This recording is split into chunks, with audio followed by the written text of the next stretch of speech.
kulan waxaana wanaagsan daawadayaal ku soo dhowaada wararkii ugu dambeeyey Soomaalida iyo caalamka oo kale shanta TV aad ka daawataan qodobada warkeenana waxaa ka mid ah Rooble oo maxkamad loo soo taagay oo dambi lagu eedeeyay intii uu ahaa ra'iisul wasaaraha xilgaarsiinta ee wadanka madaxweynaha maamulka Puntland Siciid Cabdullaahi Danay iyo ku-xigeenkiisa Karaash oo kulan ay ku yeesheen magaalada Garowe wada hadlay khilaaf cusub oo soo kala dhexgalay labada mas'uul madaxtooyada dowladda federaalka ee Soomaaliya oo shaaca ka qaaday lacag cusub oo loo daabacayo wadanka Soomaaliya qodobadaas iyo kuwa kale oo intaasi ka faahfaahsan ayaad warkeena ku maqli doontaan bilowna wararkeena ra'iisul wasaare Maxamed Xuseen Rooble ayaa wajahaya dacwad maxkamadeed kadib markii lagu eedeeyay inuu ku lug lahaa afduub ka dhacay magaalada Nairobi ee caasimadda dalka Kenya intii uu ahaa ra'iisul wasaaraha xilgaarsiinta ee Soomaaliya Professor Cabdiwahaab oo ka mid ahaa aqoon-yahanada Soomaaliyeed ee ku nool dalka Kenya ayaa waxa uu sheegay inuu maxkamad u gudbinayo dacwad ka dhana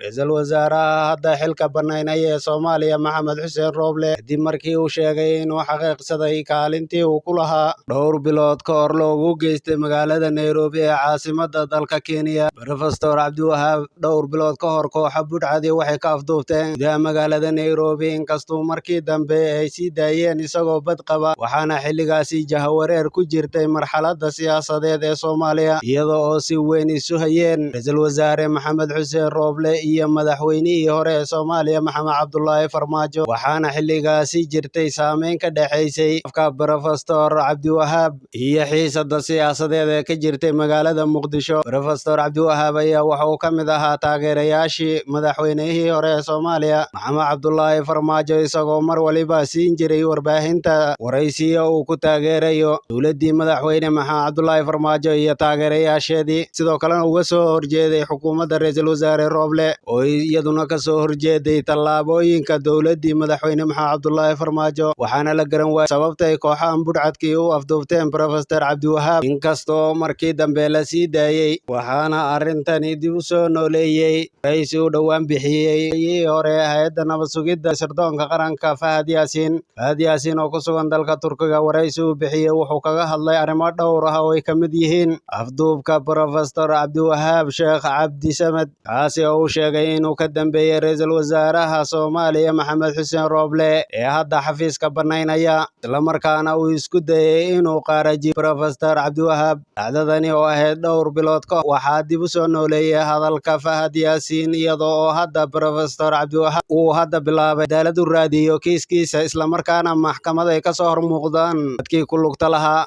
pastorku waraysi uu bixiyay wuxuu ku sheegay in kale oo Rooble saaxiib yihiin isagana saaxiib la ah oo la yiraahdo Dr. Maxamed Xaaji Ingiriis uu diray ra'iisul wasaaraha Soomaaliya si uu wax uga weydiiyo arrinta la xidhiidha afduubkiisa magaalada Nairobi oo sheegay inuu qaraabo yihiin ra'iisul wasaare Maxamed Xuseen Rooble inuu xafiiska dalbado haddii uu Rooble ka dambeeyay afduubkii loo geystay muddada gacanta loogu hayay haddii uusan isagu ku lug lahayna uu kitaabka jaamaca uga dhaarto uu sheegay professorku inuu ku qancayo uu sheegay inuu Professor Maxamed Xaaji Ingiriis oo markii dambe ku soo warceliyay uu sheegay ra'iisul wasaare Maxamed Xuseen Rooble uu diiday inuu ka hadlo kiiska Professor Cabdiwahaab Sheekh Cabdi Samed isla markaana uu diiday inuu qaato tallaabooyinkii uu professorku u soo jeediyay si uu u qanco kiiskaasi Professor Cabdiwahaab ayaa hadda waxa uu sheegay in maxkamado dalka dibadiisa iyo kuwa gudaha Soomaaliyaba uu ka furi doono ku socota ra'iisul wasaare Maxamed Xuseen Rooble maadaama uu sheegay inuu hadda xaqiiqsaday boqolkiiba boqol in Rooble uu ku lug lahaa kiiskaasi afduubka ra'iisulka Fahad Yaasiin ee la xidhiidha arrinkaasi waxa uu ku sheegay in ra'iisul wasaare Maxamed Xuseen Rooble uu kiisas badan oo dambiye ah ka geystay dalka intii uu ahaa wasiirka koowaad ee xukuumadda gaarsiinta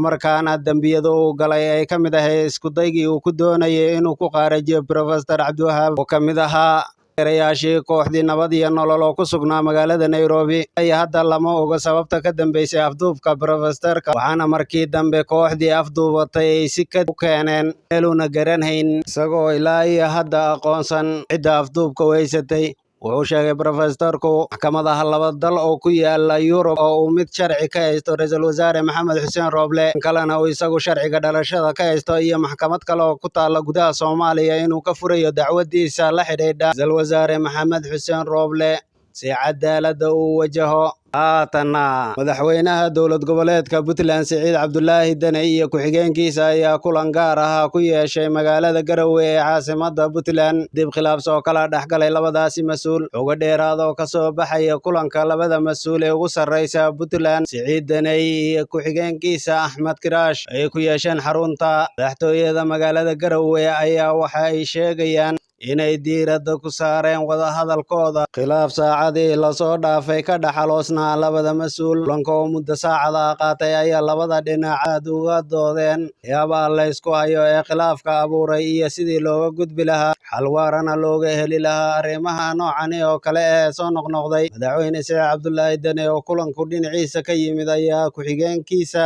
Axmed Kiraash hordhigay in khilaafkooda ay hoos u dhammaystaan oo aan cid kale soo kala dhexgelin. inta badan Axmed Kiraash ayaana soo dhoweeyay arrinkaasi. labadii kulanka oo kusoo dhammaaday is-afgarad loo ballamay is-arag dambe oo lagu dhammaystirayo xal waara dhinacyadu wada gaadhaan si meesha looga saaro khilaafka soo noqnoqda ee u dhexeeya madaxweynaha Puntland iyo ku-xigeenkiisa Axmed Kiraash. aan markii ugu horreysay ee si kadis ah uu khilaaf uga dhex urto madaxweynaha dowlad goboleedka Puntland Siciid Cabdulaahi Dane iyo ku-xigeenkiisa Axmed Kiraash iyadoo dhowaan xal rasmi ah laga gaadhay khilaafkii uu adkaa oo soo kala dhexgalay labadaasi mas'uul. intii Siciid Dane uu ku sugnaa magaalada Muqdisho ma jiray ololihii doorashada madaxweynaha tobnaad ee Soomaaliya taasi oo lasoo gabagabeeyey 15kii bishii hore ee May. xilligaasi wuxuu sheegay inuu la wareegay awooddii madaxweynaha Puntland isagoo ku sugnaa magaalada Garowe ee caasimadda maamulka Puntland. waxa uuna qaaday tallaabooyin ka cadhaysiiyey madaxweynaha Puntland. madaxweyne Dane ayaana qaadin tallaabooyin badan oo laga filayay inuu kula ficiltamo ku-xigeenkiisa Axmed Kiraash isagoo u muuqday dulqaad badan muujiyey islamarkaana wadahadal ku dhameeyey xiisadii ka jirtay hoggaanka maamulkaasi. madaxweyne Dane ayaa maalmahan kulamo kala duwan la yeelanayay hay'adaha maamulka Puntland iyo mas'uuliyiinta leedisan ee Puntland wuxuuna la kulmay saraakiisha ciidamada iyo baarlamaanka maamulkaasi Puntland kuwaasi oo uu kala hadlay howlaha horumarinta maamulkaasi kadib markii uu ku soo hongoobay dowladda dhexe ee Soomaaliya oo uu ka soo waayay kursiga madaxweynaha iyo kan ra'iisul wasaaraha intaba. madaxweyne Dane ayaa jab xooggan kala kulmay hanaankii doorashooyinka dowladda dhexe ee Soomaaliya isagoo sidoo kalena qiray inuu ku khasaaray dagaalkii uu la galay madaxweynihii hore ee Soomaaliya Maxamed Cabdullaahi Farmaajo. Dane ayaa u tartamay xilka madaxweynaha Jamhuuriyadda Qaranka Soomaaliyeed hase yeeshee uu ku guuldareystay kadib markii uu soo dhaafi waayey wareeggii saddexaad ee doorashada. waxa uu sidoo kalena dadaal u galay ama raadiyey xilka ra'iisul wasaaraha Soomaaliya kaasi oo isagana la dhaafsiiyey. waxa uuna hadda dib ugu laabtay Puntland isagoo halkaas iskaga ekaaday. haatanna ku-xigeenka madaxtooyada Soomaaliya Maxamed Amiin Sheekh Cusmaan